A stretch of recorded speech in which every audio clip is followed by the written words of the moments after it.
victime, moi pas.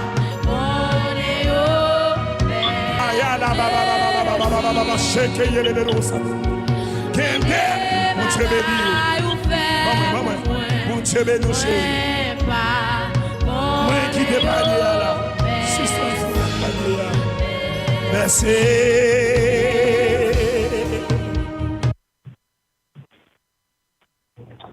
Hello, mon Dieu béni, merci en pile, frère Ricardo, et nous saluons dans le nom de Jésus. I believe like Sister Ricardo is already online with us. Sister Ricardo, are you there? Yes, I'm here. Perfect.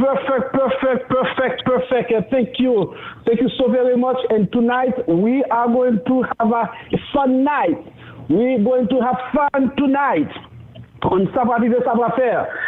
So, à cela nous comptons et nous disons bon Dieu merci parce qu'elle fait nous grâce. Nous disons nous ensemble et elle permet à ce qu'à Soya nous gagnons Mr. Abdul. Mr. Abdul is with us tonight and mommy is also Miss Jovi. And we also have like a mentor with us. So what we are going to do now is to pray first, and then soon after we finish to pray, and we are going to give the mic to Mr. Abdul. And Sister Ricardo will be the one translating for us tonight. And Mr. Abdul, we are going to have someone to translate from French to Creole and English. So don't you worry, so you covered for tonight. And please bear with me, we are going to pray, and soon after that, we will start with our Savoir Vivre et Savoir Faire session tonight. God bless you all. Thank you so very much for being with us. Let us pray.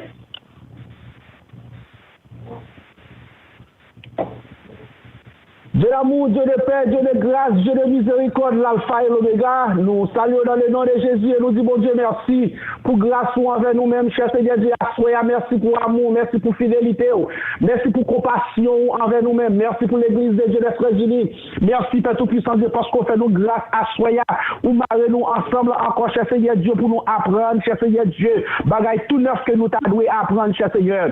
Papa, nous disons merci pour grâce que vous faites nous, cher Seigneur Dieu, à Soya, cher Seigneur Dieu, d'une façon spéciale. Ou gardez-nous, guidez-nous, conduisez-nous, cher Seigneur Dieu, et vous permettez à ce que, cher Seigneur Dieu, nous toujours été en vivant. Et si nous vivons dans le moment ça, cher Seigneur Dieu, c'est parce que vous faites nous grâce, et nous disons merci, Père Tout-Puissant Dieu, pour grâce, amour, Père Tout-Puissant Dieu, alléluia, envers l'église de Dieu des Frères Unis. Merci pour frères avec sœurs qui ont mis ensemble, cher Seigneur Dieu, à Soya, pour nous apprendre et étudier ensemble, cher Seigneur Dieu. Bagaille tout neuf que vous avez pour nous connaître. Cher Seigneur Dieu, nous disons merci et nous bénissons d'une façon spéciale pour chaque serviteur, chaque servante qui est ensemble avec nous, à Soya, cher Seigneur Dieu. Donc, on a savoir vivre, savoir faire, et nous prions d'une façon spéciale pour faire nous grâce et pour nous apprendre, cher Seigneur Dieu, soit pour nous apprendre à Soya. Mon Dieu, nous prions, pas parce que nous sommes mais nous prions dans le nom de Jésus qui vit, qui règne au siècle des siècles. Alléluia, amen. Alléluia, amen. Let me see, qui t'aime garder pour moi, qui est qui est avec moi à Soya. Let me see who's with me tonight. Let me see. God bless you all. Qui moun qui l'a avec nous, bon Dieu béni, qui moun qui l'a avec nous à Soya, qui te nous garde pour nous recevoir. Yes. Amen. Let me see if we have enough people from Pennsylvania with us tonight. Pennsylvania, are you there? Est-ce que vous êtes Pennsylvania, Solina? God is good. Amen. Yes, sir. Sister Raymond is already online. Donc, nous avons Mamie Arnold qui est online. Amen. Merci à pile. Est-ce que nous regardons, est-ce qu'il y a l'autre monde encore? Est-ce qu'il y a un monde qui est dans Orlando qui souligne avec nous? Est-ce qu'il y a un monde Orlando souligne avec nous? Let us know if you are from Orlando. Amen. Yes, we have at least like one of them. Amen. Yes, two of them from Orlando so far. And let me see if we have people from West Palm Beach. Palm Beach, are you there? Let me know. Let me see. Let me hear your voice. Palm Beach, are you there? Amen. Yes, we have people from Palm Beach. Fort Lauderdale, are you there? Yes, people from yes, okay, très bien ça. Let us see Caroline du Nord, North Carolina, South Carolina. Hello, nous saluons New York City, nous saluons, amen. Et maintenant nous disons Dieu merci. Royal Palm Beach, are you there? Mon Royal Palm, est-ce que mon Royal Palm souligne là? How you there, Royal Palm? Amen. Yes, sir. Yes, sir. We do have like yes, sir. Almost all our cities are there, and we do expect like many others like to come and then to listen and participate with us tonight. Let us say praise the Lord and thank you so very much for being with us tonight. And I'm so proud to have you. And tonight we have like someone special. His name is Mr. Abdul. And he is the one who's going to present himself to you, to let you know who he is, what he is doing, and the reason why he is with us on the line. And Mr. Abdul, we have like so many people. God bless you all. Excuse him.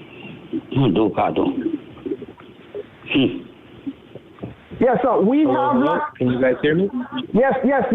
We can hear you. Mr. Abdul, we thank you so very much. Thank you so very much for being here with us on the line. And thank you so very much for accepting our invitation tonight. And tonight, I believe like you are going to talk about insurance, especially like life insurance. This is something like very important for us. Please let us put it together for Mr. Abdul. Mr. Abdul, and soon after that, Mr. Abdullah, we are going to have like someone, Sister Ricardo, on the line. She is going to translate for. Let us put it together.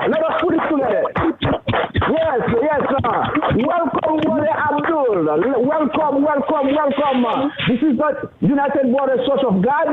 We welcome you tonight. Please feel free like to introduce yourself and the people that you have with you tonight. And we will be like more than happy like to hear your voice and Miss Jovi and your mama, that I believe your mentor also is with you. So we will be more than happy like to hear your voice tonight. Mr. Abdul, please give some time to our translator to translate for you to those who need who don't speak English. Please make sure that you give us some time for us. At the meantime, excusez, pour vous qui vient pour poser question, c'est jusqu'à après. N'a posé question, nous allons mettre sur mute et puis pour qu'attendre first. You have to listen first what Mr. Abdul have to tell us, and then you put your question together, and then later on he will answer to the question for you. But you have to listen first. Some of you will be on mute until the line is clear for you to start asking questions. God bless you all. Thank you so very much, Sister Ricardo. You will not be on mute. And Brother Abdul and your mama, your mentor, you will not be on mute. I will give you access, but others will be for tonight. Thank you so very much, Mr. Abdullah. The mic is all yours for tonight. God bless you all. Thank you so very much. You may start. Conference recording started. Thank you so much. Thank you. Well, first I want to take the opportunity to thank you, Will, for letting me present and educate the group. Okay, so first I'm going to introduce myself really quick. So my name is Abdulaziz Kamdet, or Abdul or Aziz for short, whatever is the easiest. And so my background actually is that I have a degree in biomedical sciences, and I was actually going to pursue a career in medicine. So you might be thinking, how did I switch to the financial services industry? So my mom is also part of the organization. She is a full-time nurse, but she does it part-time. So while I was finished with doing the MCATs and I was also finished with my med school applications, I had the opportunity to join the organization's financial workshops. And, you know, in the financial workshops, I learned a lot of information and knowledge where I thought that I knew everything when it comes to financial education. But in reality, I thought, you know, I didn't learn anything at all in school. Right. So can you imagine? I'm also an immigrant, by the way. I'm not from the U.S. I was born and raised in Saudi Arabia for 8 years, so I understand what it's like to be an immigrant, right? So can you imagine being an immigrant and having to come to the U.S. and to become, you know, learn everything to become successful, even financially literate, right? So that's why I made the transition and joined the financial services industry to help educate not just my community, but also to educate the communities all around the U.S. and Canada as well, okay? So, I've been actually in this organization. Oh, Mr. Abdul, you seem to be forgetting that I am translating for you, and you're going a little too fast. Oh, am I going fast? Because I will be translating for you. So, yeah, Okay, you have to slow down so that I can translate for you, okay? Okay, no problem. Right. So I'll go a little bit slower. So Line muted. I've been in this organization it's going to be 4 years now. Okay, so I've pretty much learned a lot already in this organization, but I still have a lot to learn, and I still have a lot more people to educate, okay? So here are my credentials. My credentials is I am 215 licensed, so what that means is that I am life and health licensed, so I can offer life and health insurance plans, and I can also help with estate planning. Okay. Excuse me. Excuse Yes. me. This is Becky. Maybe I think what they probably is suggesting is you say a statement and then the translator will say something. Yeah, is that right? to give me time to translate. So you just say statement to say, and Abdullah says and then you stop and then you pause and give me time to translate. Right. Okay. Okay. Sorry about okay. that. All right. Yep. That's what I will do now. Okay. So. Okay. Thank Sir you. Ricardo, you may have like to translate now for Mr. Abdul. Then after that, you let him go and then you take over again as we're moving forward. Very good. Okay. Very good. Start it now. Thank you. Okay. So I am also a certified college coaching consultant.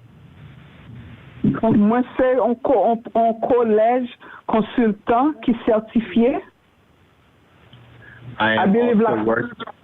Yep.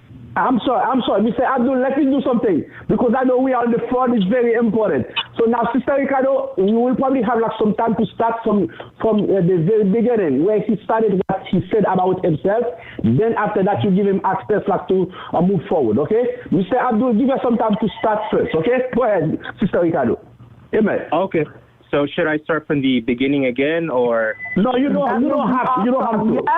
Yes, that would be awesome. From the beginning, because I'm trying to retain all the information that you are giving us, but it's a lot of information, a lot of background. So yes, it would be nice for you to begin. Okay, let me start all over again. Okay, so thank you, Will, for the opportunity to present and educate the group. Merci pour cette opportunité que vous avez moi pour me présenter et éduquer le groupe là. Okay, so my name is Abdulaziz Kamdet, or Abdul or Aziz for short. Non, moi c'est Abdul Aziz Kamdet ou bien Abdul Aziz pour Picout. My background is I have a biomedical sciences degree. I was going to become a medical doctor. Background moi gen en science biomedical degré, moi tap vin en docteur. Moi tap étudier pour me vin en docteur. And before waiting for medical school results, I joined financial workshops that that the company provided because my mom was also in the company too. Avant bien que moi tap ten résultat l'école médicale yo, moi mettais ensemble dans compagnie workshop que ça m'a présenté pour nous asseoir et maman aussi tout te travaille dans même compagnie workshop financière que m'a présenté moi. And that's where I learned a lot of knowledge when it comes to finances that I didn't learn growing up in America. Et c'est comme ça, c'est dans ça que moi apprends, plus fort bagay que moi connais, connaissance que moi connais de financier que moi pas apprendre pendant que j'ai grandi ici dans l'Amérique, dans les États-Unis. So I thought that if myself, a future medical student, didn't understand anything, what about everyone else? Et je pense que si moi-même, qui était un étudiant médical, pas comprendre bagay sa yo, et tout l'autre moun yo. So that's when I made the choice to make the transition to the financial services industry because I wanted to help educate everyone else. Et c'est ça, moi, te fait choix, moi, changer mal finance, affaires financières pour me éduquer et aider l'autre monde tout. My passion to help people has not changed. Passion pour aider moun pas changer. Instead of helping people get better physically and mentally, Au lieu d'aider moun pour vivre pour faire mieux physiquement et mentalement, I am now helping people with their financial sickness. Kounya m'a aidé moun avec maladie finance. My goal is to educate communities Du moins, c'est pour éduquer communauté all over the United States and Canada tout partout dans les États-Unis avec Canada. so that they will experience financial freedom. Pour yo ka expériencer freedom finance. Okay, and now I'm going to explain my credentials. Kounya m'a expliqué nous crédentiel moi. So first, I am 215 licensed. Premièrement, moi j'ai 215 licences. So I can help offer products in life, health, and variable annuities. Moi ka offrir produits dans assurance la vie, assurance santé et variable annuelle. I am also a certified college coaching consultant. Moi aussi c'est un certifié collège consultant. So if you have any, if you have any kids that are interested in getting a college coach, So, si tu as quelques petits tours qui t'a intéressé pour t'apprendre un coach pour collège, this will be very helpful because getting scholarships is a little bit difficult, but it can be helped with education. ça c'est un bagage qui est difficile parce que pour joindre l'argent pour aller dans le collège, qui est le scholarship, là, il y a un petit difficile, mais là, il y a un coach là, qui a aidé à faire process ça. Also, I am working on to be certified to be a registered Social Security analyst. Et ma travail tout pour me faire un certifié registré sécurité analyste. This is important because there are a lot of people, especially in Florida, that want education in Social Security.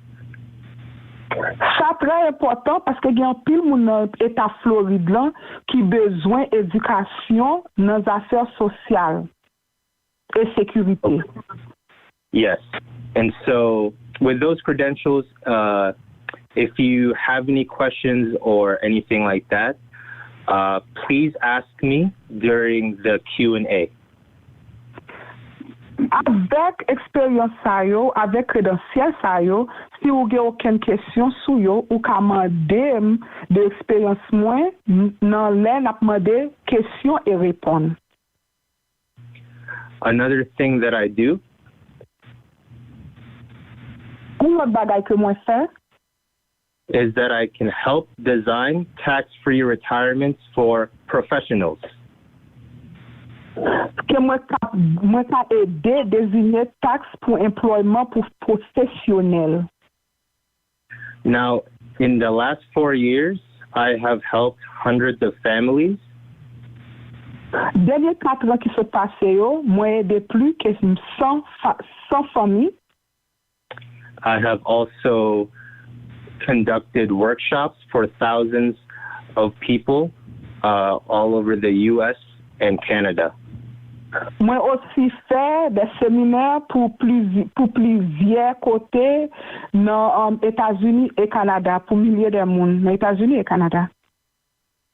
Okay, and now I am going to acknowledge my 2 partners tonight / mentors.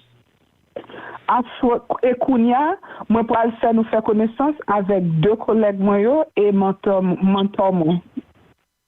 The first person will be my mom, so she will be speaking now. Premier moun c'est maman, elle va parler Kounia. Hi, good evening. My name is Juvira Kamdet. Allô, bonsoir. Non, moi c'est Juvira Tombe. mother of Abdulaziz, and I am also in the company for more than 10 years now. Maman Izzy et moi suis dans compagnie pour plus que 10 ans qu'on y a. And also a clinical nurse coordinator. Right now, I work as a clinical coordinator in JFK Medical Center. Et aussitôt, je travaille comme coordinateur clinical et je travaille dans l'hôpital JFK. So I help people physically, emotionally, mentally, and at the same time helping them also on how to save money and how to save, to save their financial health. Moi travaille, moi aide les gens physiquement, mentalement, financièrement, et qu'on y a mon travail pour m'aider. You said I'm working to do what? I'm working as a nurse, but I'm also working not only for patients who are mentally, physically sick or emotional sick, but also I'm helping the community to build a strong financial health. Yes. Ma travail pour m'aider, tant qu'on nurse, pour m'aider les gens qui sont malades physiquement, mentalement, et aussi tout ma travail quand on nurse qui peut aider les gens financièrement, on nurse financière qui aide les gens à maladie financière et ma travail pour m'aider communauté. And thank you for tonight. And the next who will introduce is actually my mentor. Me, I'm an Abdulaziz mentor with Miss Rebecca Espulgar. Merci pour asseoir et qu'on a introduit nous sur mentor moi qui Miss Rebecca Espulgar. Rebecca Espulgar. Yes. Yeah, it will be very short. Hi, good evening. Thank you so much for taking the time, Will. And it sounds like a beautiful translator out there. And hi to everyone. Merci d'être que nous pour l'opportunité pour nous de nous parler. Nous disons merci avec mon qui a translé. Merci à tout le monde. Yes. Well, I've been here in this organization for about 15 years now. Je travaille dans l'organisation ça pour 15 ans qu'on y a. And I also used to work as a nurse for 28 years, and I quit the job to do this, to be a part of this organization, and I'm full-time. Et aussitôt, moi, je travaille comme nurse pour 28 ans et je quitte le travail ça pour me travailler dans l'organisation ça pour m'aider les gens full-time. Okay, well, so thank you. I don't want to take all your time, so I will be here to help you with the Q&A, and I'll be here, so if there's anything I could do for you, I'll be here, and thank you, Aziz, for inviting me. Et merci, pas besoin de parler plus pour me prendre tout le temps nous. Et ma place pour aussi nous des questions, dans le moment de questions et réponses. Et merci toi, Aziz, peut-être vous inviter. Okay, thank you. Okay, so now I'm going to introduce the firm, the organization that we're a part of. Et m'a introduit nous avec organisation que nous fait partie de. So first we have World Financial Group, that is our carrier. Premièrement, nous gagnons World Financial Group, c'est eux-mêmes qui carrièrent nous. We are a Trans-America company. Nous sommes une compagnie Trans-America. And we have over 143 providers. Nous avons plus que 143 providers. And 331 products. Et 331 produits. And we also have platinum providers such as. Et nous avons aussi un provider qui platinum, tant que Transamerica, Nationwide, Pacific Life. Transamerica, Nationwide, and Pacific Life. They are the top 10 companies. They are the top 10 life insurance companies in America. Yo c'est 10 plus gros compagnies assurance in America. And we also have other providers too, like Gerber, William Penn, AMS. Nous aussi tout gain l'autre provider qui ba assurance tant que Gerber, tant que William Penn, and MERCI. So we are Yes, so we are here to make sure. Et nous là pour nous faire sûr that everyone is educated and they know what to choose from when deciding to go and improve their finances. Nous là pour nous make sure que tout le monde éduqué et yo connaît qui ça pour yo choisir les faire décision pour yo mettre affaires financières.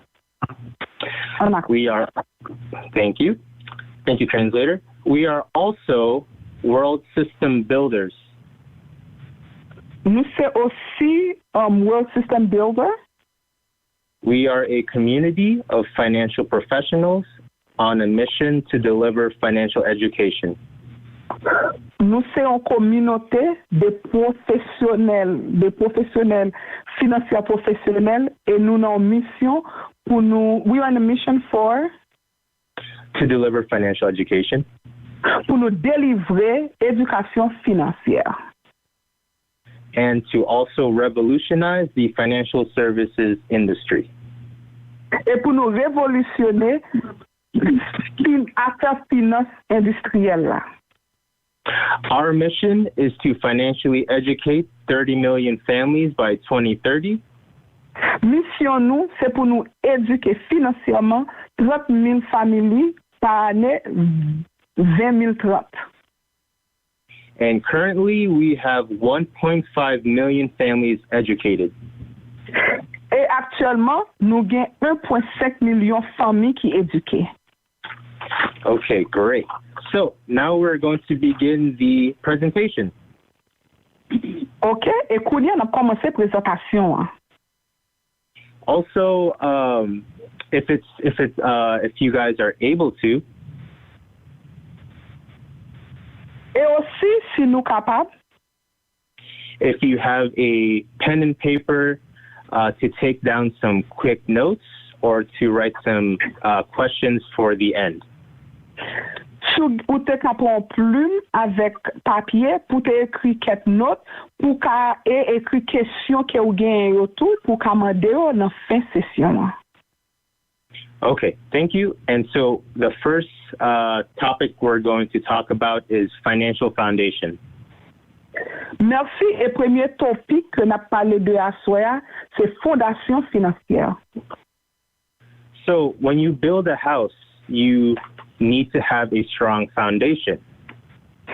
Le wap bâti yon kay ou besoin une fondation qui fort.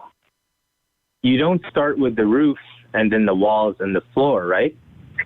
Ou pas commencer avec tête kay là et puis mur et puis à terre, pas vrai?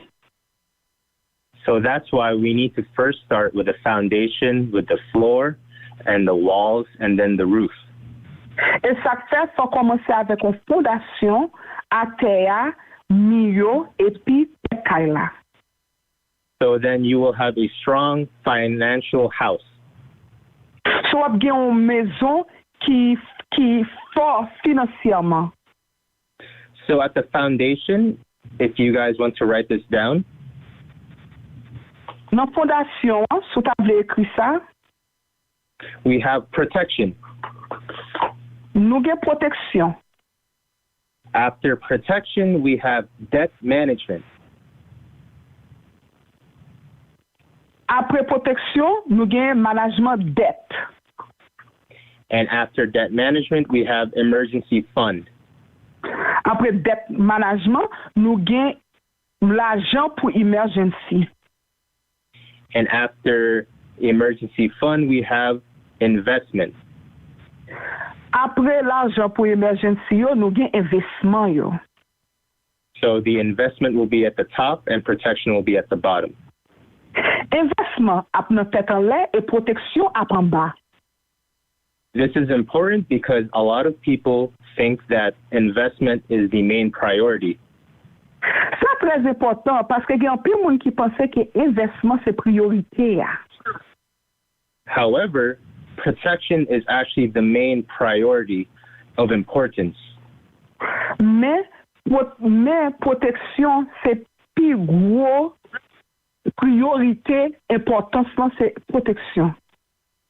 And that is why tonight I will be talking about the importance of protection or life insurance.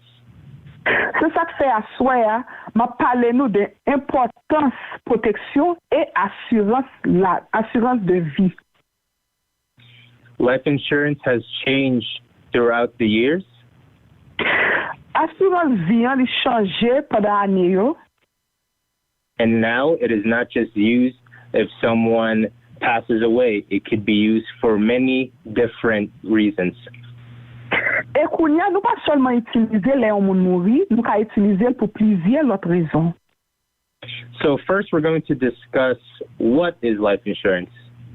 Premièrement, on discute qui ça on assurance de vie. So first, life insurance is about protection. Protection. Oh, sorry. Go ahead. Premièrement, assurance de vie, c'est de protection. C'est un affaire de protection.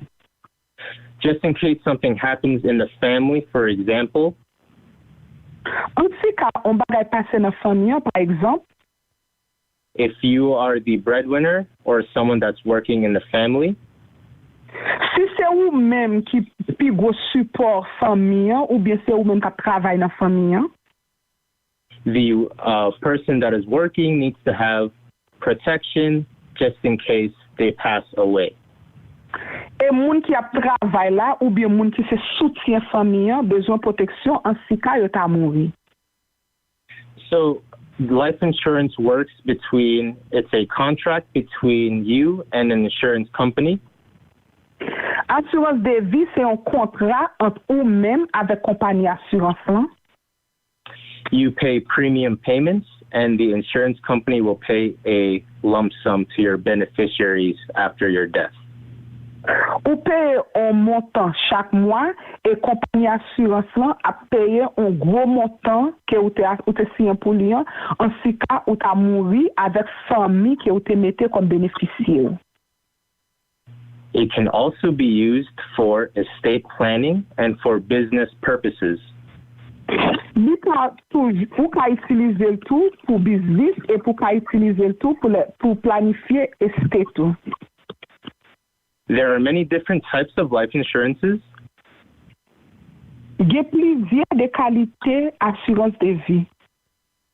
I will now explain and help educate so that you will know the differences between them.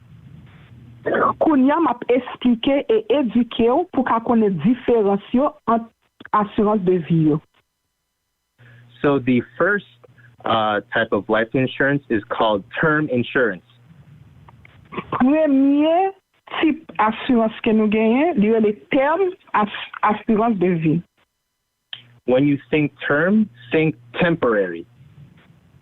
Là où pensez des termes, pensez temporairement. Many of you may already have term, but you may not know. Grand pile nan nous qui gagne assurance terme nan et pour pas connaître. So that's why it is important for tonight to understand what you have.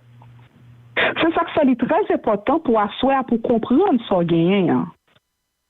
So there are many different types of term insurance in terms of years. Il y a plusieurs différences assurance terme non affaire de années, en termes de années. So there is a 10-year term, 15-year, 20, 25, 30. Il y a terme pour 10 ans, pour 15 ans, pour 20, pour 25 et pour 30. And that is the most important thing, is that you have these different types, so you will know how many years that policy will last. C'est ça que c'est très important parce qu'il y a plusieurs différents types ça et qui fait connaître combien de temps assurance ça a duré. So for example, if you have a 10-year, after 10 years, that policy will end. Comme exemple, si vous avez un terme 10 ans, après 10 ans, assurance ça fini. Il terminé. Yes. So at that point, you will not have a policy anymore, and you're going to have to get a new one. Dans le moment ça, ou pas bien assurance encore, ou pas le gagner pour appliquer pour un nouveau assurance de vie. So here's the important thing to think about. Même bagay qui est important pour penser de yo. let's say you are 20 years old and you buy a 20-year policy. On dit ou gen 20 ans et pour acheter un policier pour 20 ans.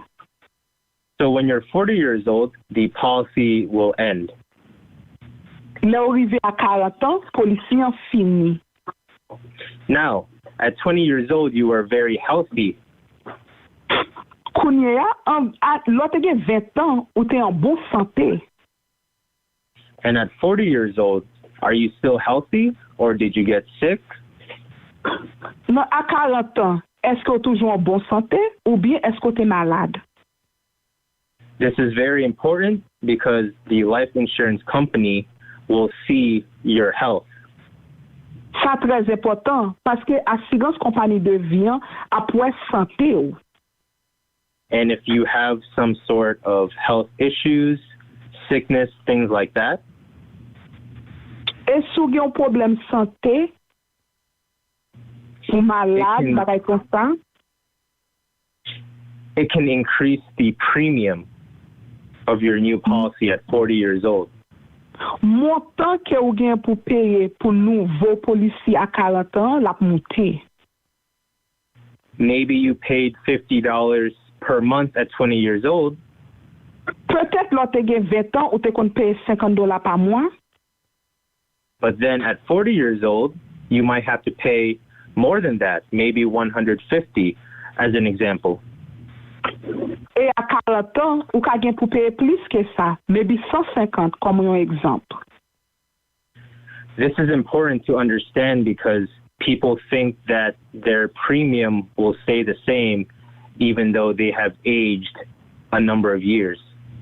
C'est très important pour comprendre parce que gen un pile monde qui pensait que montant yo gen pour payer chaque mois après te même gens bien que yo avancé dans l'âge. So that is the downside of term policy, is that it is temporary. C'est une bagay qui pas bon dans policy terme nan parce que li temporairement. And you will never know if you will be sick in the future. Only God knows. Et ou pas jamais connaît si ou malade dans futur, seulement bon Dieu qui connaît.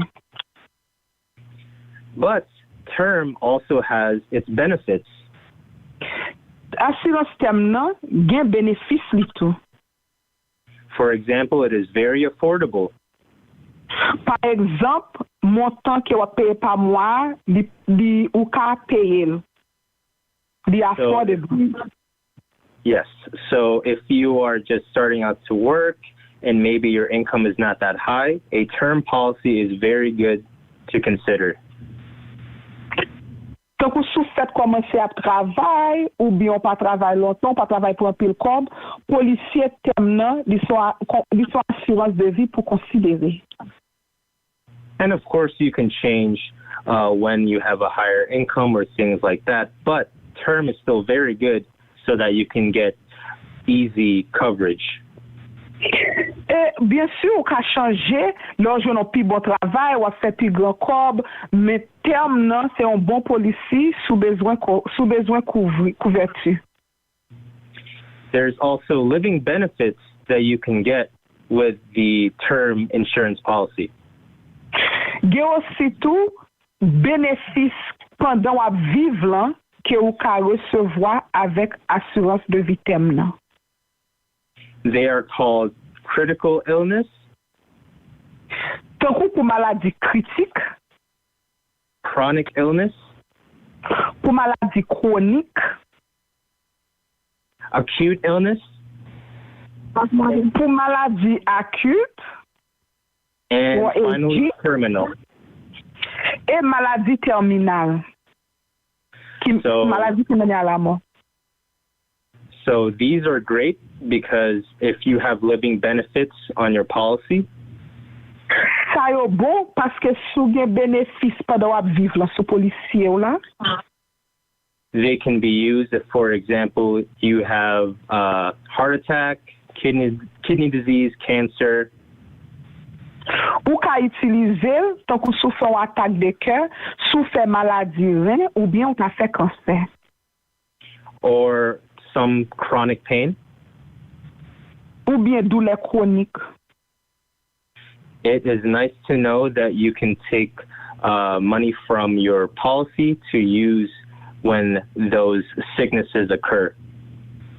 Li bon pour connaître que ou ka prend l'argent dans policy ça, les maladies ça yo ta rentré sous.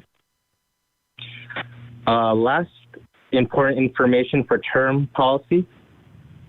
Dernière information qui est importante pour policy terme nan. There is no cash value, which I will explain later on for the others. Li pa gen valeur dans l'argent que m'a expliqué pour nous avec l'autre yo. So that is all for term policy. So now we're going to go to the next type of life insurance. Nous fini avec policy terme nan, kounya nous parler avant de différentes qualités policy. So the next one is called whole life insurance. L'autre là relè whole life qui c'est toute vie assurance. It is also known as cash value insurance. Yo connaît tout comme l'argent, comme assurance, l'argent, valeur assurance. With whole life, you have to pay a fixed premium. Avec assurance whole life là, ou gen pour payer un premium qui fixé. Which is the same as term. It's also a fixed premium as well. Et même avec assurance terme non, c'est un paiement qui fixé tout. So with whole life, it is permanent up to 100 years. Avec assurance whole life là, li permanent jusqu'à 100 ans. If you live past 100 years, the insurance company will give back the death benefit to you if you're alive. Si vous vivez dépasser 100 ans, compagnie assurance là a bail bénéfice là mort avec vous même. There is also built-in cash value in the whole life policy. Et tout gain en valeur de l'argent dans policy. With the cash value, there is a minimum interest growth. Et à valeur, l'argent gagne un minimum intérêt qui grandit. Depending on the company, it's going to be around 3 to 4%. Ça dépend des compagnies, là environ 3 à 4%. Now, please pay attention to the next important detail. S'il vous plaît, faites attention avec des détails qui sont importants que je peux dire nous. If you loan the cash surrender value, you would have to pay it back to the company. Si on prend valeur loan que yo bay là, ou bien pour payer le back à compagnie. Si on prend loan, ou bien pour payer le back à compagnie. Yes, and it could be from 6 to 8% interest. Et il a un intérêt de 6 à 8%. Next important detail. L'autre détail qui est important, the cash value will stay with the company if the owner passes away. L'autre détail qui est important, c'est valeur l'argent à prêter à compagnie si maître policier mourit. This is very important because a lot of people think that the cash value will be added to the death benefit. Ça très important parce que il y a pile monde qui comprend que valeur l'argent a additionné sous tête bénéfice là. For example, if you have a $50,000 whole life policy with $5,000 cash value, par exemple, si vous avez une assurance policy pour $50,000 avec une valeur de l'argent $5,000, the owner will think that it will be $55,000 that will be given to the beneficiary. Mettre assurance là, qu'on pense qu'il y a bail bénéficiaire là $55,000. but actually the cash value will return to the life insurance company. Mais actuellement, valeur l'argent $5,000 a retourné à compagnie assurance là. So the face amount of the policy will only be given to the family. So montant assurance policier, montant c'est lui-même seulement y a bail famille. Yes, and it's very important to know these details because who knows, you might have a policy like that and you need to understand how much is going to your family. C'est très important pour qu'on ti détail ça yo parce que sou gen un policier tant que policier ça, c'est très important pour connaître combien y a bail famille. This is an example of financial education. Ça c'est un exemple d'éducation financière. Because imagine if you had a $500,000 policy with $20,000 cash value. Imaginez que un policier $500,000 avec une valeur de $20,000 cash. You need to understand that $20,000 cash value will not go to your beneficiary. It will go back to the company. Faut qu'on connaisse bien que $20,000 valeur cash ou gain, pas pour joindre bénéficiaire yo, mais li pour joindre compagnie assurance là. That's crazy, right? 20,000. So that's why we do what we do. We have to educate and understand the rules and details. Ça drôle, hein? $20,000. C'est ça que c'est très important pour nous éduquer et pour connaître loi et détails yo. Okay, so that is it for whole life. We're going to jump to the next one. Kounya, nous fini avec policy whole life là, kounya nous pral dans l'autre assurance là. So this one is called Universal Life. Ça relève Universal Life, universel la vie. When you think universal life, think flexibility. Lorsque pensez de assurance Universal Life, pensez à flexibilité. With whole life, the premium is fixed. Avec assurance whole life là, premium yo fixé. However, with universal, the premium is flexible. Mais avec assurance universelle là, premium yo montant pay chaque mois yo flexible. For example, if money is hard right now, you can pay more one month or less the next. Par exemple, s'il est un peu difficile pour joindre l'argent qu'on a, ou ka payer plus un mois et ou payer moins non l'autre mois. And like whole life, it also has cash value. Tant que assurance whole life là, lui aussi gagne une valeur de l'argent cash. And if you use it, it will be deducted from the face amount. That is an important detail. Et si vous utilisez cash valeur cash li gagne, il y a déduit, il y a retiré dans montant qui a payé bénéficiaire là. Ça c'est un détail qui est très important pour connaître. I'm sorry, not face amount, death benefit. I made a mistake there. It will be deducted from the death benefit.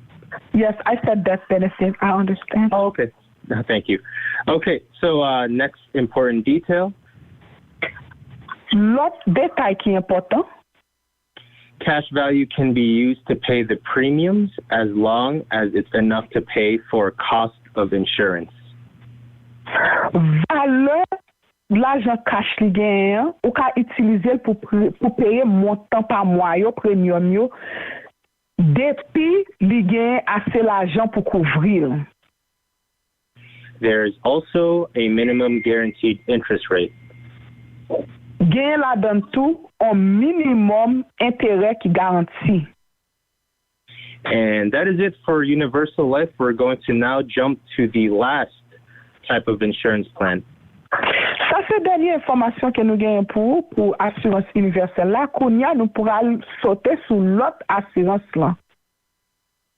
So please, if you have a pen and paper, there is a lot of important details here to understand. I will make sure to go over them slowly. Et s'il vous plaît, si vous avez une plume avec papier, gen un paquet, c'est très important pour gagner un plume avec papier parce que gen un paquet si détails et informations que vous besoin qu'on ait. M'a fait sûr que me passer sur yo doucement. So this one is called the Index Universal Life Insurance.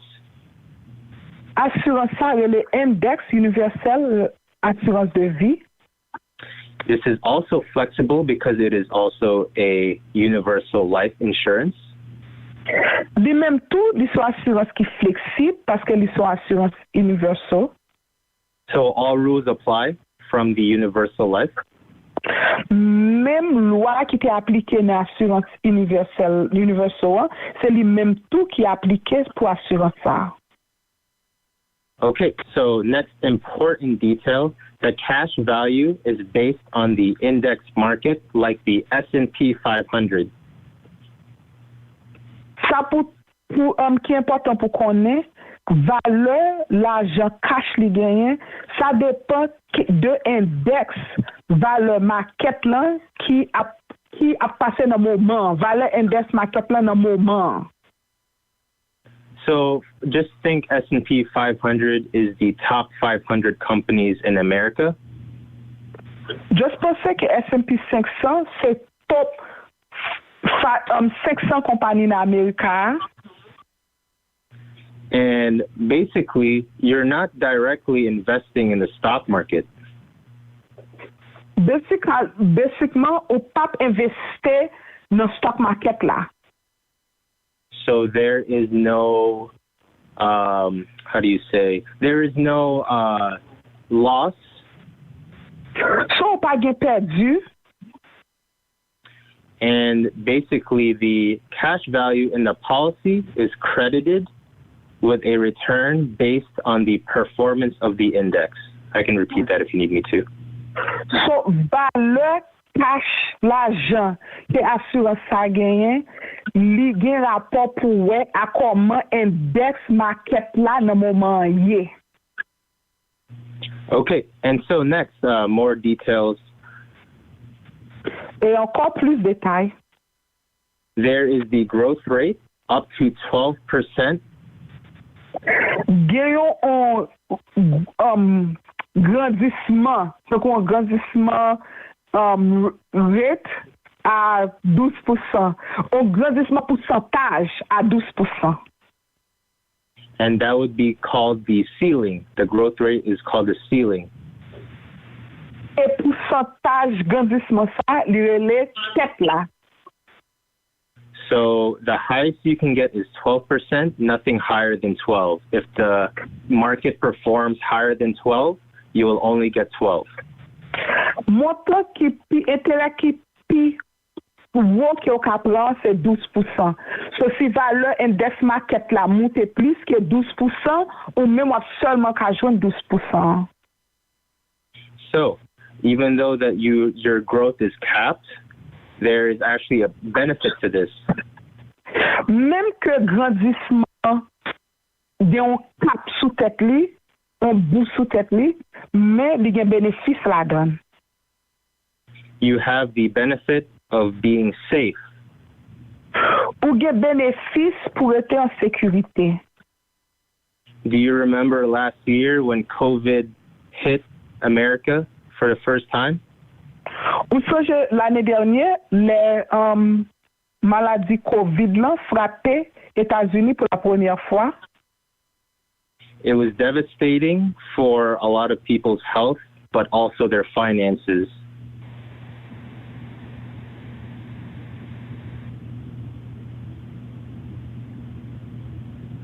Sorry, did you get that?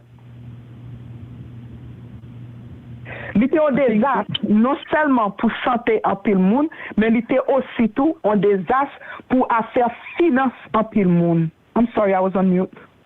Oh, no problem. And basically, if you were working and you have a 401k or investments, people lost a lot during the start of the pandemic. En principe, si vous travaillez et vous avez un 401k dans le travail, il y a plus de monde qui perd un pile dans ce genre d'investissement. Now, going back to the safety with the IUL, n'a tourné dans sécurité IUL là. A 0% floor. On acte une fondation 0%. Meaning that if you look at the markets and they were all red, -10, -20, -30. Qui veut dire, si tu regardes avec index dans le market, ou tu peux tout est rouge, il y a -10, -20, -30. People with the IUL had the peace of mind of just having their money stay the same. Et les gens qui ont l'assurance IUL, ils ont la paix mentale qu'ils connaissent que l'assurance est avec les mêmes gens. What sounds better, staying the same or having a lot of negative growth? Qui ça qui est plus bon, avec les mêmes gens ou bien gain un grandissement négatif, donc pas grandir. So that is growth and safety. Now we will talk about the tax advantages. Ça c'est grandissement et sécurité. Qu'on y a parlé des avantages li gagnent pour taxe. So with the IUL, for the tax advantages, there are. Pour IUL, pour taxe avantage gagnent, taxe bénéfice gagnent. Well, first of all, with life insurance, there's always tax-free death benefit. Premièrement, avec assurance de vie, toujours gagner bénéficiaire toujours recevoir comme là sans taxe. So if you have a $100,000 policy and the owner passes away, you will get $100,000. There is no taxes to be paid. Donc, si tu as un policier $100,000, net policier mourir, bénéficiaire policier a recevoir $100,000 sans taxe, sans payer pour payer taxe sur lui. And there's also tax deferred earnings. Il y a aussi tout les gains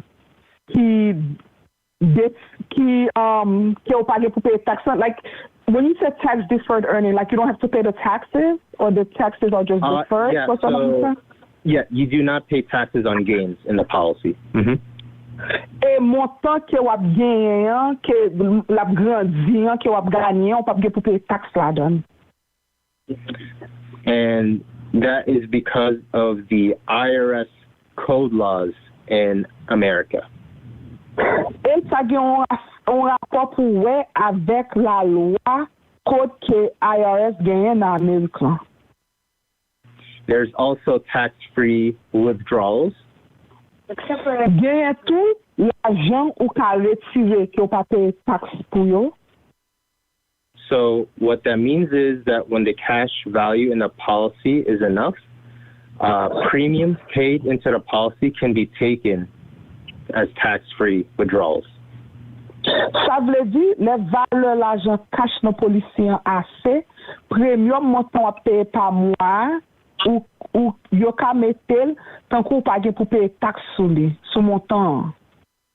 And the reason for this, yes, and the reason for this is because the premiums that you paid for the policy is after-tax dollars. Raison pour ça, c'est parce que premium que vous payez, montant payé par mois pour policier assurance, et après taxe vous payez. So I hope that makes sense. Moi, je souhaite que ça fait sens. And finally, too, there is tax-free loans. Et finalement, il y a une série de loans que vous prend que vous pas payer taxe sur. So with the tax-free loans, this is where you loan, when you build the cash value in the IUL, you can loan against the cash value tax-free. Non, partie loan que vous prend sans pas payer taxe, c'est là où gain assez valeur l'argent cash dans policier ou qu'a prend l'argent ça ou qu'a prêter l'argent ça sans pas payer taxe sur lui. And we can go over that a little bit more in the Q&A because it's a little bit more detailed. Et nous ka passer sur ça dans session question à répondre parce que il y a plus de détails là-dedans. And finally, with the IUL, there's, of course, the main purpose is protection. Et finalement, dans l'assurance IUL, la plus gros raison, c'est protection. So the same rules apply again with the living benefits with critical illness, chronic, acute, and terminal. Et même loi yo appliqué avec si on prend corps pendant on vivre qui sous maladie critique chronique et acute yo. And for some IUL plans, there is also a long-term care rider. Et gagné dans AUL plan yo qui gagne comme care rider long term.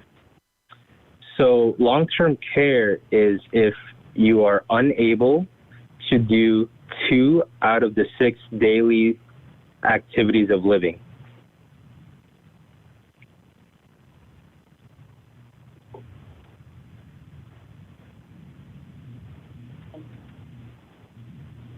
I think she's muted.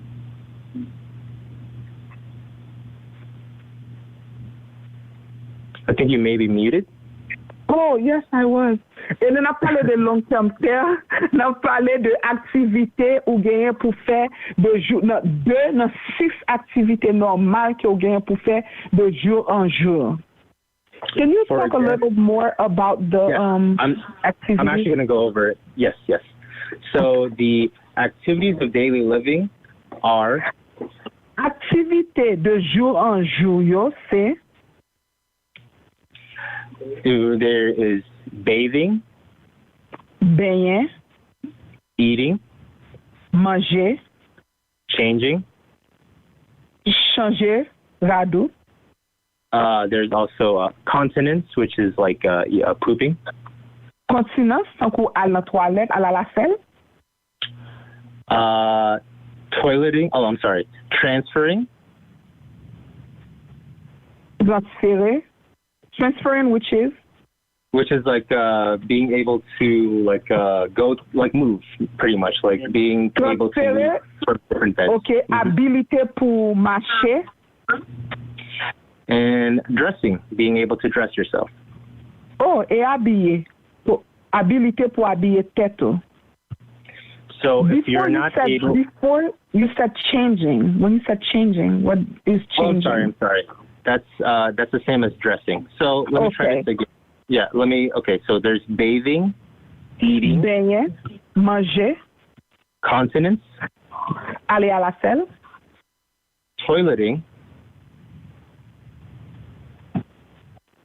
So continence is being able to hold like your pee and poop. Okay, continence c'est un coup habilité pour qu'il y ait des pipi ou bien pour qu'il y ait des toilettes. And toileting, just having the ability to pee or poop. Et habilité pour pipi et aller à la selle. And there's dressing. Et bien habillé. And transferring, so being able to move from like bed to like being able to move from your bed to the chair, things, for example, like that. Et transférer, c'est habilité pour lever, sortir sur cabanon, à son chaise, bagaille comme ça. And this is important because we actually have a long-term care problem in America. C'est très important parce que nous avons un problème long terme dans les États-Unis. And long-term care is very expensive also. Et long-term care sont bagaille qui très cher. If you're from Florida, I'm sure you have seen people who are with nurse aides in a wheelchair, for example. Et si vous vivez en Floride, moi sûr que ouais moun qui sont en chaise roulant qui avec un assistant, un nurse qui a aidé yo. Yes, so that would be an example of long-term care. You need someone to help you in that state. Ça c'est un exemple avec de long-term care là ou besoin un monde qui peut aider ou sous arriver dans étape ça. Also, another misconception is that people think you need long-term care when you're old. Ou l'autre misconception en pile moun gen, yo pense ou besoin long-term care là seulement lò vin grand moun. But you can also be young and get long-term care too. For example, what if you get into a car accident? Ou ka jeune et pour besoin long-term care là, par exemple, et souffre un accident machine. And then you're paralyzed, so that would make you that would mean that you need long-term care after that. Et pour paralyser, so ça veut dire que ou besoin long-term care après ça. So yes, so basically that's why it's nice that the IUL have the long-term care rider or addition with that. C'est ça que fait li bon que assurance IUL là gen long-term care là comme un additionnel assurance avec. Okay, so that is all for the different types of the life insurance plans. Hopefully it wasn't too complicated. Ok, ça c'est tout ça nous gagnons de informations pour différents assurances de vie. Moi souhaite qu'elle pas trop compliquée. So the next section is where can we get life insurance? En prochaine session que nous gagnons, c'est qui côté nous ka joindre assurance de vie. So you can actually get life insurance anywhere. Ou ka joindre assurance de vie tout partout. You can apply online, go to banks or things like that. Ou ka appliquer dans internet, ou ka aller dans banque bagay comme ça. There's also, you can go meet with a financial professional so that you can discuss your needs to help you with certain, especially if you like a certain company, for example. Ou bien tout, ou ka chita avec un professionnel financier qui ka parler de besoins et ou ka expliquer que qui sont besoins et souvent compagnie tout que préféré ou ka chita avec eux tout. Pour parler de son besoin. Yes, so that's why, for example, for our organization, for WSB, that's what we do. We help educate to see what your needs are, and we have also the backing of the 143 providers and over 300 products to help specify your needs. Et ça fait dans compagnie nous, c'est ça nous fait. Nous avons plus que 100 fournisseurs et plus que 300, nous avons plus que 300 fournisseurs, plus que 100 fournisseurs et 300 produits pour aider à besoins personnels par. Okay, so next, when should you get life insurance? Et kounya, qui l'est ou supposé prendre assurance de vie? The answer to that is as soon as possible. Réponse pour question ça, c'est plus vite que possible. Especially if you don't have it. It's very important to have it right now. Spécialement si vous pas gagné, c'est très important pour gagner le kounya. We are still in the middle of a pandemic. Nous toujours dans mi-temps en pandémique. You never know what will happen in life. Ou pas jamais connaître qui ça qui va passer dans la vie. You can get sick, you can get cancer, heart disease. Ou ka malade, ou ka fait cancer, ou ka fait maladie cœur. And this can affect whether you can qualify for life insurance. Et ça ka affecter qualification pour assurance de vie. Also, premium is based on health and age and other risk factors. Et aussi tout, montant que ou paye par mois, qui c'est premium non, li basé sur l'ajout, li basé sur santé, et li basé sur une série de facteurs qui viennent pour avec risque. So, for example, if you're younger and healthy, the premiums will be lower. Par exemple, sous jeune et ou en bonne santé, premium ou à moins. But it's okay. Just because you're old doesn't mean that, there is nothing for you. We're always going to try to find something to make sure that you're also protected. Mais ça ne fait rien, juste parce que ou gen l'âge, ça pas veut dire nous pas jouer nos bagages pour, nous fait tout le temps capable pour nous jouer nos bagages pour faire sûr que protéger et protecter. Now for the next section here, we're almost done. Now pour l'autre section, nous presque fini. So who can help provide with life insurance? Qui moun qui ka aider fournisseur avec assurance de vie? So the answer to that is, of course, me and my two mentors also in this call. Réponse à question ça, c'est moi-même avec les deux moun que me gen avec dans conférence ça. Like I mentioned in the beginning, our mission is to help financially educate 30 million families. Comme on te dit dans le commencement, mission nous c'est pour nous aider et éduquer 30 000 familles. So Will has given me this opportunity to help educate your church group. Pasteur Wilbert donne nous opportunité ça pour nous aider éduquer groupe l'église là. And it's important to understand and to see what you have already. C'est très important pour comprendre et pour voir ça ou gagner déjà. Or maybe you might not have anything already, right? So it's good to understand, help building your financial foundation.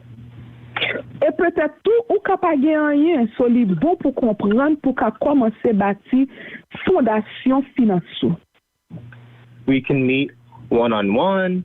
We could do this conference call, or we can also do an online Zoom call. We are very flexible. Nous avons rencontré un à un, nous avons fait un call conférence, nous avons rencontré dans Zoom, nous avons rencontré dans groupe, nous avons rencontré dans Zoom, nous très flexibles. We will do whatever it takes to make sure that you are financially educated and you will have a strong financial future. Nous fait tout ça dépend de nous pour nous make sure que ou éduquer financièrement et ou gain un futur finance qui fort. And finally, why is it important to have life insurance? Et finalement, pour qui ça est important pour gagner assurance de vie? So number one, peace of mind. Premièrement, la paix dans la tête. Life insurance at the basic level can help against any uncertainty in life. Assurance de vie dans niveau basant ka aider avec bagay qui pas certain en vie. If something happens to you, at least you can leave something for your family. Si un bagay t'arrive au demain, ou ka quitter un bagay pour famille. Because it will help to replace the income, especially if you are the one that is working in the family. Elle a aidé pour remplacer l'argent, spécialement si c'est ou même qui travaille qui ont soutien pour famille. It can also be used to pay off debts like mortgage, funeral costs, loans. Ou ka utiliser tout, yo ka utiliser tout pour payer dette, pour payer comme yo dépenser pour enterrement et yo ka utiliser tout pour payer loan. Because you don't want to leave any financial burden as you leave this life. Parce que ou pas vle quitter famille non aucun charge finance pendant quitter ça. Another use is that you can also leave or use life insurance as an inheritance. Pour l'autre bagay tout, ou ka quitter assurance comme assurance de vous comme un héritage.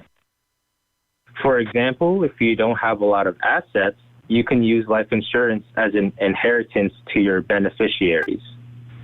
Tant qu'on si ou pas gen un paquet choses, ou pas gen un paquet bagay, ou pas gen tant qu'on pas gen caille, ou pas gen asset, ou pas gen genre de bagay ça yo, ou ka quitter comme ça comme un héritage pour famille. This is an excellent way to set your kids up for a strong financial future.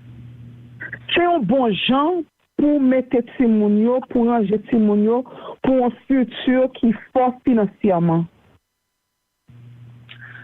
And finally, it is also, just like I mentioned before, to protect your family and your loved ones. Et aussi, tout comme tu dis nous avant, c'est pour protéger famille et moun ou remen yo. Because if you really love your family, if you do leave this life unexpectedly, it's good to make sure, there's peace of mind. Et si vraiment remen famille et ou sou ta quitté ça, sans ou pas te spectateur ta quitté ou quitter famille avec un paix. Mentalement, avec la paix. And that is it for the that portion of the presentation. Thank you so much for listening. Thank you to the translator. And now we're going to begin the Q&A. So if anyone has any questions, we will continue. OK, nous finissons avec portion enseignement yo. Kounya nous dit merci tout à moun qui t'a traduit. Kounya n'a quitté place là ouvert, nous ouvert ligne pour moun qui gen question pour nous répondre pour yo. Very good. Mr. Abdul, thank you so very much. Mr. Ricardo, thank you so very much. If you allow me 2 minutes, so let me try to summarize for those who do not understand or just were listening exactly the way the presentation was going on. So if you allow me 2 minutes, and then after that we will pass on to the questions and the answer. Now let me go back on that, and well done. Thank you so much. On nous essaie de regarder ça pour garder pour nous résumer, mettez tout ça qui se dit en quelques mots pour nous-mêmes. Pour même qui choisit pour gagner assurance, ou bien va vivre sous terre, ça est important pour gagner life insurance. L'assurance que vous avez gagné, différents types d'assurance que vous avez gagné. Bien, on nous paye moins cher pour lui-même, soit paye moins cher pour lui aller un temps duré, qui permet à ce que, donc, sous ta vie, une difficulté, donc, et puis les policiers fini, on va obliger de reprendre l'autre comme on va payer plus cher pour lui par rapport à des conditions de santé. De là, de retour dans l'assurance, on va prendre l'autre là-dedans, l'autre, ça va payer avec un intérêt, mais des assurances, tout va prendre. Donc, on a comme que vous gagnez dans l'assurance, vous cash value là-dedans, on comme que vous tirez dans l'assurance pendant que vous vivez. Pendant que vous prendre comme ça dans l'assurance pour régler n'importe qui bagaille que vous besoin de régler. So, quand il y a les problèmes dépendre de vous même pour connaître exactement qui sont vous faire, comment vous voulez faire. Mais c'est important pour vous même pour gagner une assurance. Et si vous avez une assurance, vous avez une police, assurance, vous avez vraiment couvert, vous avez besoin de gagner. Mais si vous avez gagné une assurance, c'est pour consulter pour quel type d'assurance que vous avez. Moi-même, je fais RSA déjà. Je fais assurance pour maman, et puis l'assurance a expiré, là, je vais monter sur le grand monde, ça veut dire que nous ne pouvons pas prendre l'autre assurance pour lui encore. C'est vraiment important donc pour connaître quel type d'assurance que vous prenez. Tandis que si nous prenons ça IUL là qui c'est index Universal Life, donc ça c'est capable jusqu'à ce que donc il est dans life 100 ans et puis comme il a retourner venir joindre encore. Donc l'assurance que vous prenez, regardez pour qui côté bénéficier, qui côté ou qu'a fait déficit tout. Mais je dis il est très important ou même pour consulter pour connaître qui assurance que vous gagnez, qui l'âge vous gagnez, est-ce qu'on gagne assurance police et si vous pas gagner, comment on peut faire pour gagner le plus vite que possible parce que c'est important pour gagner une life insurance policy. Très important. Donc, vous souhaitez ask again pour Mr. Abdul. It looks like you are going to just let us know about those who selected like to have like life insurance policy from their work. And or they can take it from outside. Because I believe like some people like go ahead and take it directly from where they're working. The HR department offer them like a policy, they just go ahead and take it and then they don't know what is good and what is bad about it or the consequences. Can you please like go over this for us? And then after that we will start like answering to taking like the questions. God bless you all. Okay, yep. So the question was just about the life insurance that just is given from work? That's correct. Yes, that one? Yes, you are correct. Go ahead. Yeah. So, okay, so I'm going to be translated again, right? Okay, so you will be getting life insurance from work as well. Oui, on peut recevoir assurance de vie dans le travail là tout. However, do you know what type of life insurance plan that is? Mais est-ce qu'on connaît qui type d'assurance liée? Do you know that if it is enough for your family?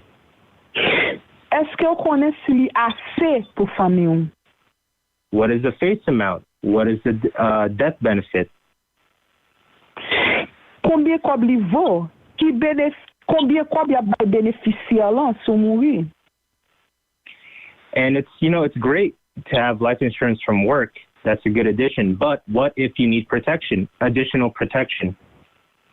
Li bon pour gagner assurance de vie dans travail là, mais est-ce que vous besoin plus protection? I will actually let my mom answer this question as well. M'a quitter maman me répondre question ça tout. Hi, good evening. It was so nice to be with the group. And, I'm also working as a registered nurse still, and I have also insurance from my work, but that is a group insurance, which is the company is offering us. So the group insurance, you have that coverage when you're still working in that company. Okay? Li bon et li moi still a travail quand on nurse dans une compagnie et moi j'ai assurance avec eux. Assurance de vie dans compagnie, li bon pour gagner dans compagnie pendant ou still a travail dans compagnie. Okay, so that group insurance, once you retire or you quit that day, like for instance, you quit today, that group insurance is also gone, and all the benefits from that insurance is gone. That's why it is very important. Là où il y a assurance dans le travail, c'est assurance pour un groupe lié. Effectivement, qu'il n'y a pas de travail là encore, ou décidé pour quitter jeudi, ou bien ou révoqué, ou pas de travail là pour une raison puis une autre, automatiquement, assurance ça, li cancel tout, li coupe tout.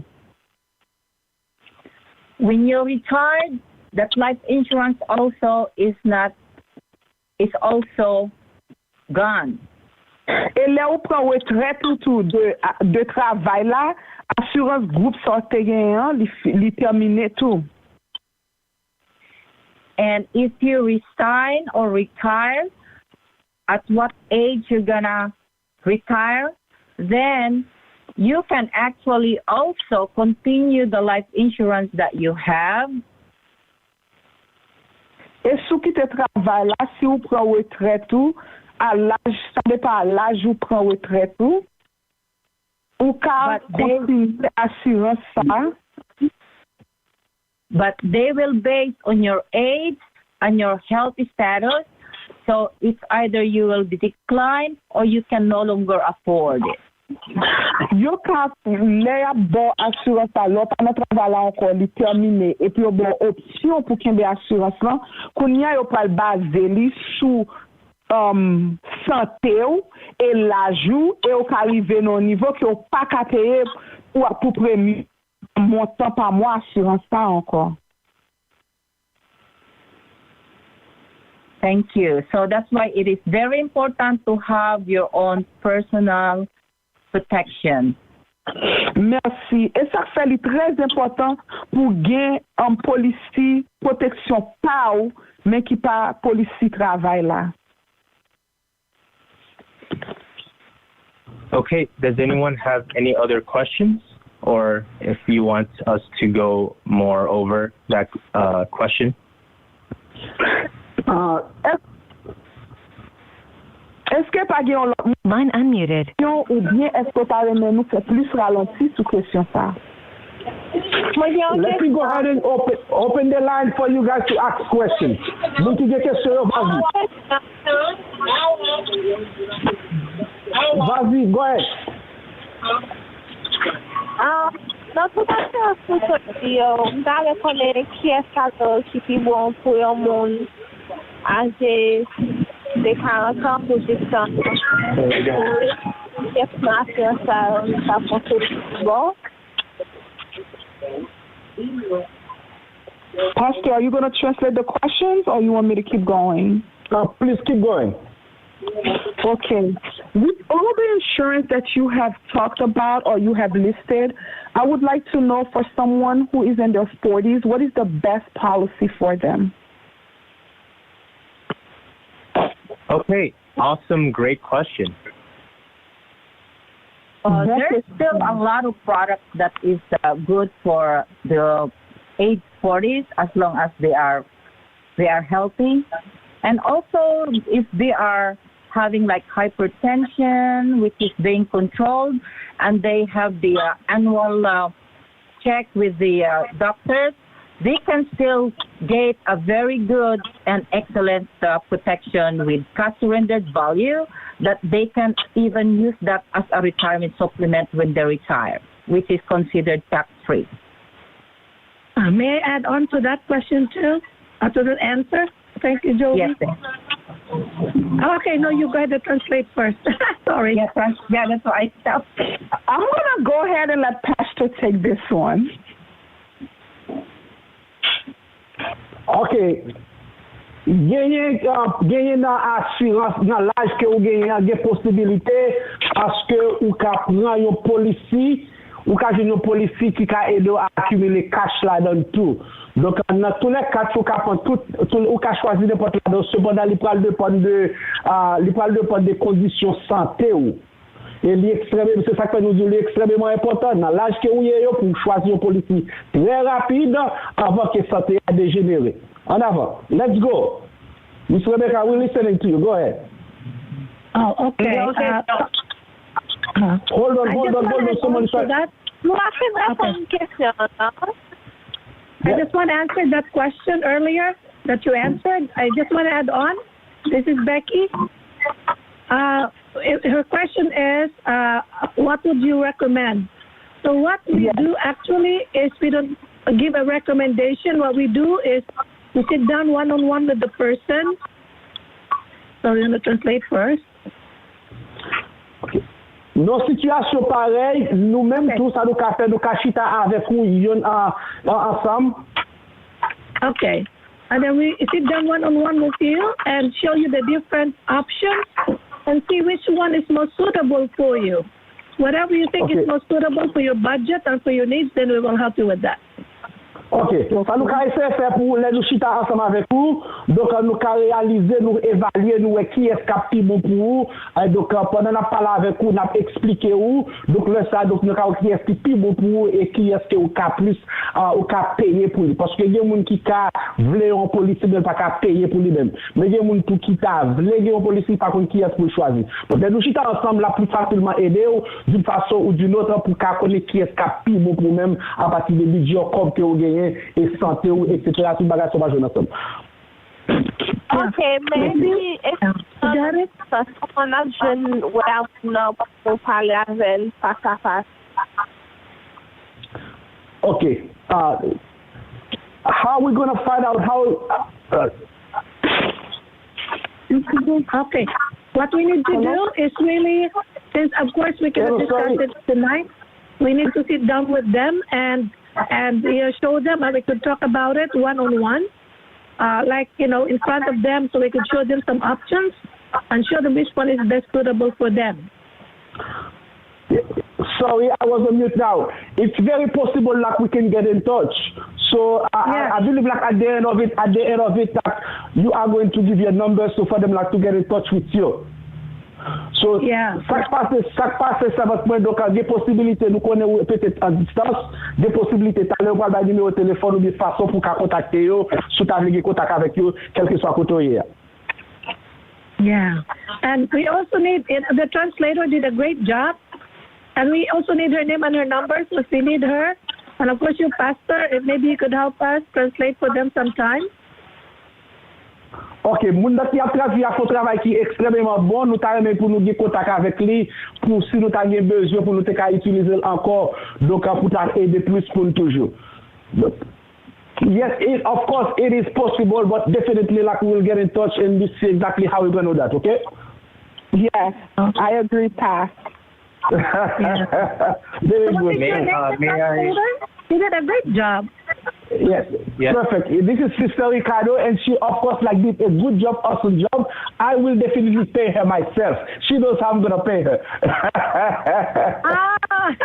Maybe that's what we could do.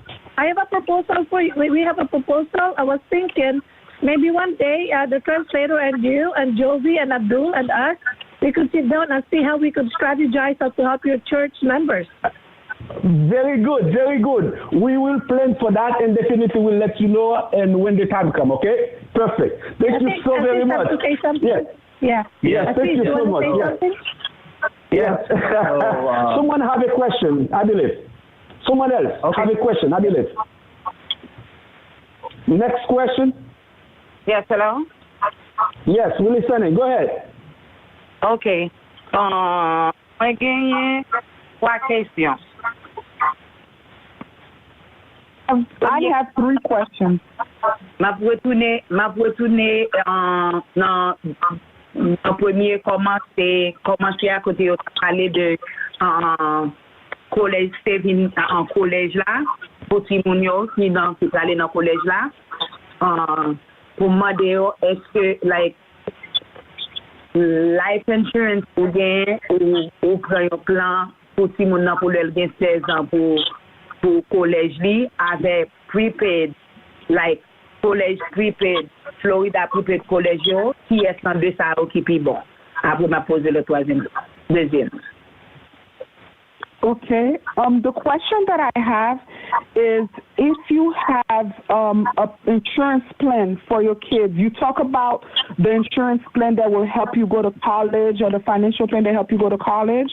If you spoke about that before, now if you have the Florida prepaid plan for your child, which one is better, the one you are offering or the one that we have, that Florida prepaid plan?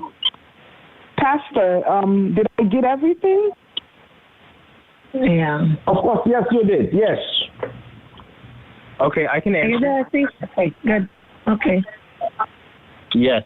So, basically, translator, are you ready? Absolutely. Okay. So, basically, the Florida prepaid plan and the college coaching program are both different. Yeah. Premièrement, Florida prepaid plan avec coach, un programme coach pour collège là, c'est 2 bagages différents. But to answer your question, which one is better, we would have to sit down one-on-one because...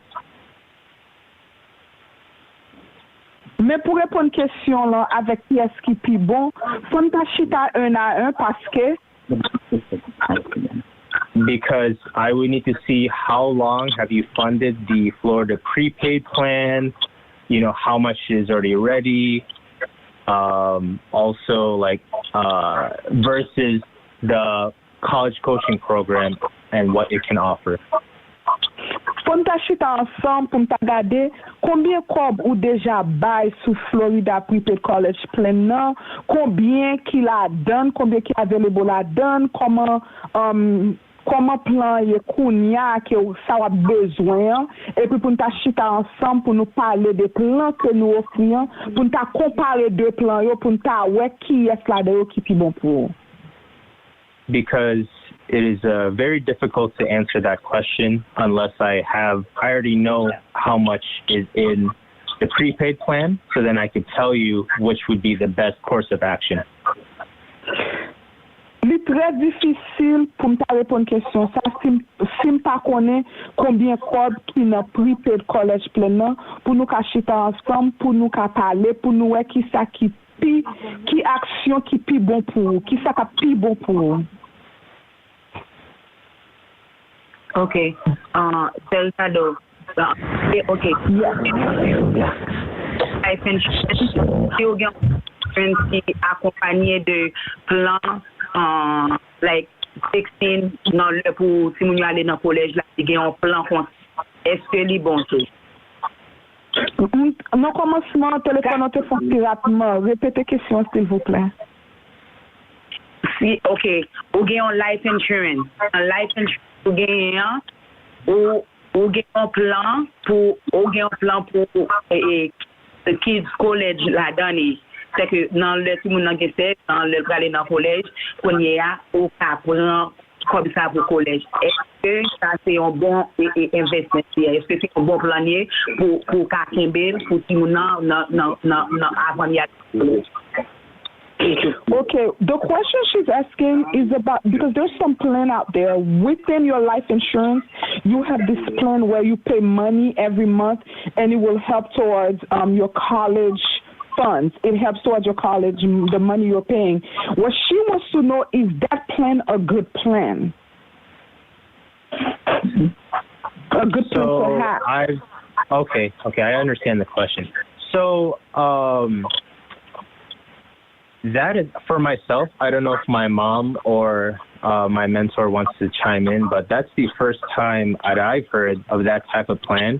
We'd have to just really discuss it further one-on-ones, because we'd have to compare, for example, okay, does she said son, right? So is my son going to stay in the state of Florida to attend school or attend out of state? There are very different tuition fees. So there's a lot of information that needs to be discussed. Yeah, I want to add on to that. You know what? What is your name, the beautiful translator? Wilda. Wilda. Let me go ahead and explain to her what was said, and then you can add. Yeah. Okay. Yeah. Okay, good. Go ahead. Donc, c'est pour nous chita, pour nous garder plan, pour nous vraiment comprendre. Parce que nous pas vraiment comprendre life assurance qui gagne, qui baille un bénéfice pour nous aller dans le collège. Mais ça me connaît que notre Florida prepaid plan, gagne, c'est pour, ça dépend, est-ce que si nous a prêté dans Florida pour aller dans le collège, ou bien est-ce qu'elle peut aller dans l'autre pays, parce qu'elle peut aller dans l'autre pays pour aller dans le collège. Il y a une série de frais, montant qui hors de état que vous mettez sous quoi blanc, faut vraiment chita pour nous comprendre. Maintenant, un petit moment, maman dit, bon, m'additionner un bagage sous réponse là. Okay, go ahead. Now, what I'm trying to say, Wilda, thank you for that. When it comes to that, we really have to, it's like going to a doctor, we need to see what she has and what plans does she have. I know Florida is a corresponding program, but we really need to sit down because each person have different needs and different suitability. So the best thing to do is we could, Aziz could sit down with her and her family, and they don't have to buy anything. If they think that what they have is good, they don't have to buy anything, but at least they'll be educated and shown some options based on what they have right now. And just to say that they have it, we have to see it. We have to be able to, to give them a better suggestions once we see the total picture. Because each person's family is different. So I would say the best thing to do is we could get her number, and Aziz will call them, and if we're gonna be there, we could translate. That would be better. I mean, in that way, we'll be able to to help them better than just It's hard to really answer it 100%, because it's so hard if you don't see it. C'est très difficile pour nous répondre question ça à 100%. Si nous pas toute information devant nous pour nous comparer différents plans, pour nous comparer plan que gagnons à plan que nous offrons. Il pas coûte rien pour nous faire ça. Si nous chitons ensemble et puis nous garder nous un plan que gagnons, c'est un plan qui est bon. OK, c'est tout, pas bien pour payer pour ça. Mais c'est très difficile, c'est un coup le un docteur ou du docteur me ça.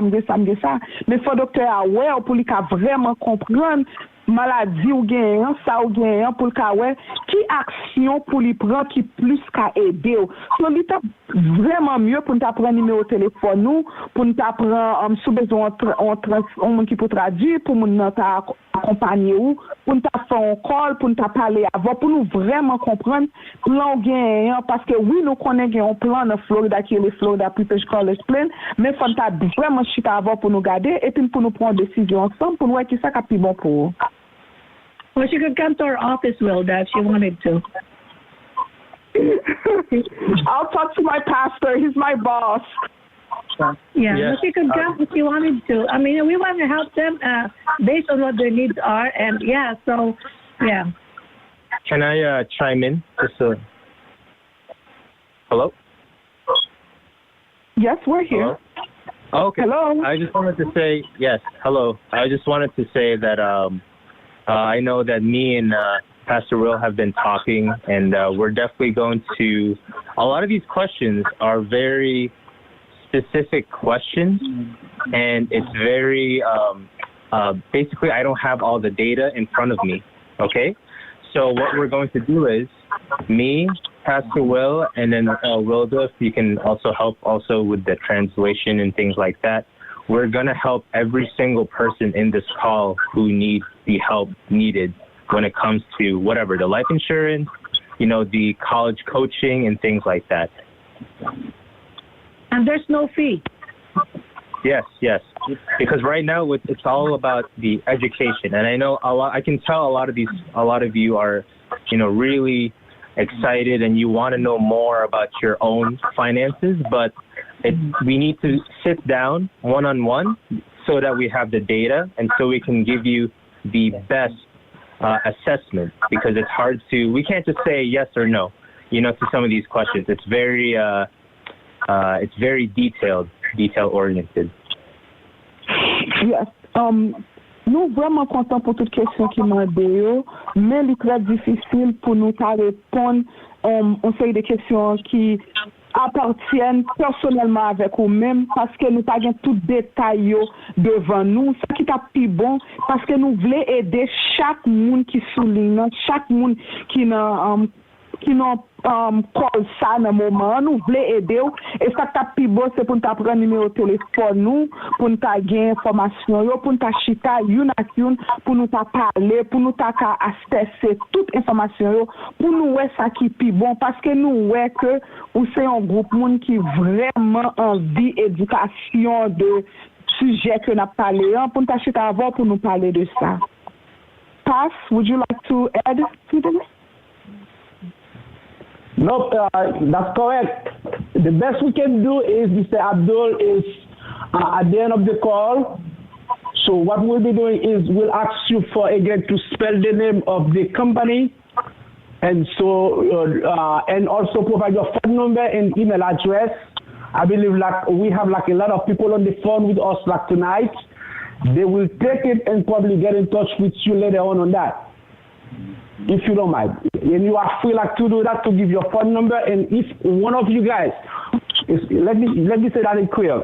Si il y a un monde qui pas capable de numéro téléphone là, ou utiliser téléphone par moi, et puis qu'on y a là, à partir de nous-mêmes, on va jouer contact avec Abdul. What I just tell them is, if they cannot take the number, so they can use my number. So with me, they will get in touch with you, or through me, they will get in touch with you, Mr. Abdul. Yes. Very simple and easy. I can also give them my phone number, Will. Perfect. Yes. Okay. So for those that are listening, oh, sorry, I thought the translator. My phone number is. Numéro de téléphone moi c'est 561 561 729 792 6401 6401. Yes, and that's my phone number. You can please call me. Let me repeat the number. Okay. Pour nous-mêmes capteurs de moins, si nous avons communiquer avec nous avons aussi communiquer avec pasteur nous, mais tout nous avons le numéro de téléphone moins c'est 561 792 6401. Encore, numéro de téléphone moins c'est 561 792 6401. Sister Ricardo, there is a little mistake there. It's 729. 729. Yes, okay. 561 729 6401. Encore, si nous avons communiqué avec numéro de téléphone, moi, nous avons contacté pasteur nous avons aussi contacté dans 561 729 6401. Merci. Thank you, Pastor. You're welcome, sister. Very good. It's now 9:46. I think like we are taking like some of the time tonight. But I believe like there is a lot of questions and there is a lot of things that we learned tonight. And thank you to Sister Ricardo who translated for us very well. And also Mr. Abdul and Miss Jovi and Miss Becky. I would like also to thank you for being there for us and helping us to answer to these questions tonight and educate our people in the sense that so they know how to take over the financial freedom. So they to work things out in the sense that for them like to be the winner, not the loser. To choose to invest today in the life and for the family and making sure that the family remain like healthy and wealthy at the meantime. So I do thank you so very much. I don't know if you have a last word to say. That to conclude, I will just give you like each one of you like 1 minute to do so, and then we will move forward to the conclusion. God bless you all. Brother Abdul, go ahead. Okay, yep. So I just wanted to say thank you so much, everyone, for listening and letting me have the opportunity to do the presentation with you all. Merci à tout le monde qui t'a écouté et qui donne opportunité pour me faire présentation ça avec nous. I know there were a lot of questions, so please call me and we can set up an appointment. Moi connais te gen pile question. S'il vous plaît, relève dans 61 729 6401 pour nous poser question nous gen yo et nous répondre question yo. And also, if you're from West Palm Beach, Florida, I have an office in West Palm. We can also do in person, or if you want to do like an online appointment, Zoom appointment, we can do that as well. Nous avons un office dans West Palm Beach, dans Floride.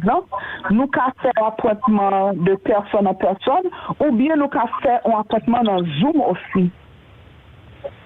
And finally, again, thank you, Wilda, the translator, and of course, thank you, Pastor Will. And we're definitely going to be working together to make sure your community is financially educated.